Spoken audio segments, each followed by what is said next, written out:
GOP Senator Tom Cotton joins us now with what we can expect today. Good morning to you, Senator. Good morning, Ainsley. Good to be on with you. Well, thanks for being on with us. So every senator gets 30 minutes. That's 11 hours. What's going to happen today?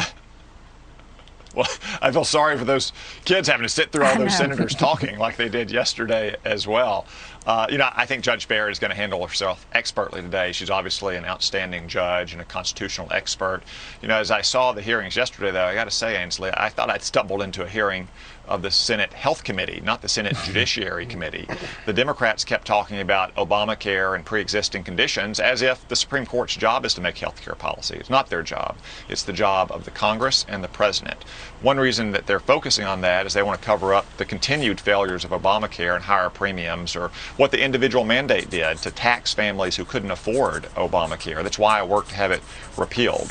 And of course, when you hear them talk about pre-existing conditions, one thing that they try to gloss over is the fact that we also have a plan to cover pre-existing conditions. I mean, I think about the teacher I met in Arkansas this year who had been teaching school and had a pre-existing condition herself, and now she's going to be teaching the virtual class in that school. And even her little girls decided to stay home as well to help protect their mother. Of course, we want to provide coverage for her and for every Arkansan.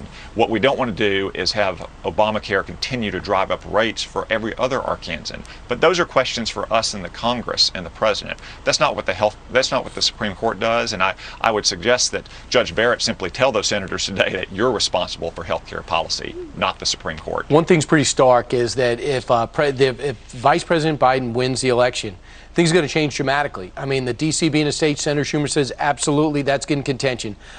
Stacking the court, packing the court, that is something we are looking at. Everything is on the table. When you talk about the Electoral College, that is on the table. So things could change dramatically. They could even add districts to the House and make it even harder for Republicans to win back. Joe Biden has been followed all over the trail by this question: are you going to pack the court? And he has this very innovative way of getting around it, refusing to answer. Here he kind of answered yesterday. Listen. Court packing is going on now. Never before, when an election has already begun and millions of votes already cast, has it ever been that a Supreme Court nominee was put forward. I'm not a fan of court packing, but I don't want to get off on that whole issue. I want to keep focused. The president would love nothing better than to fight about whether or not I would, in fact, pack the court or not pack the court, etc. The focus is, why is he doing what he's doing now? That's the court packing the public should be focused on. So what is he talking about? The president would love to focus on what I'm going to do. How dare he? Well, as usual, it's a little hard to follow what Joe Biden means, but court packing has had a very concrete, very clear meaning to ordinary citizens and experts alike for 83 years. It's trying to add justices to the court because you don't like the current number or the current judicial philosophy of justices. What does it mean to court pack? What does it mean to Arkansans? It means that you would have essentially a super legislature that would work in concert with Democrats in Congress to help take away their guns, to take their tax dollars and make it fund abortion, to limit the way they worship their own God, to take away their own property, sometimes their homes, and give it away to giant multinational corporations who are well connected in Washington. Those are just a few of the things that court packing would mean to normal Arkansans. That's one reason why it is so radical.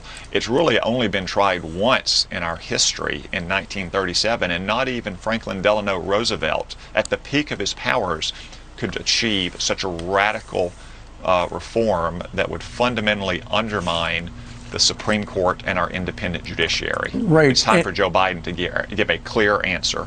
And Senator, I've heard a number of Republicans on your side of the aisle talk about that's the difference between Republicans and Democrats. Republicans are looking for justices who, in her case, are originalists or textualists, whereas Democrats look for justices who would effectively become a super legislature in robes.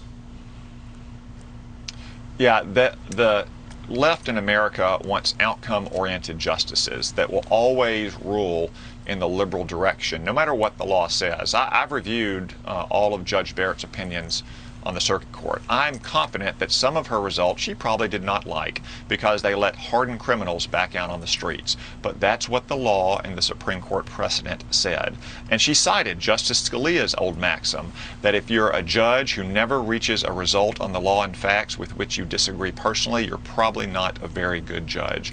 Judge Barrett is exactly right. Judges need to rule on the law and the facts. They need to leave the political and the moral judgment up to the people acting through their elected representatives, but the Democrats want judges who will simply rule in the way they want to achieve their desired outcome.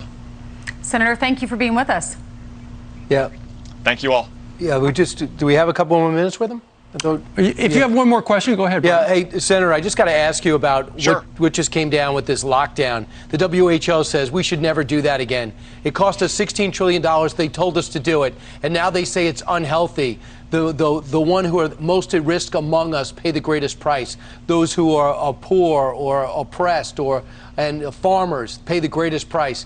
What do you say about this revelation, what they told us in April, as opposed to what they're telling us now after we did it? Brian, it's another example of the WHO being guided by politics, not by science. They insisted that countries lock down their economies for months on end. Some governors and mayors are still doing that today, citing the WHO and what they purport to call science, when in reality it's simply their desire to exert more control over their citizens. All right, I know you got to run to do a radio interview. Thanks so much, Senator. Thanks, Senator.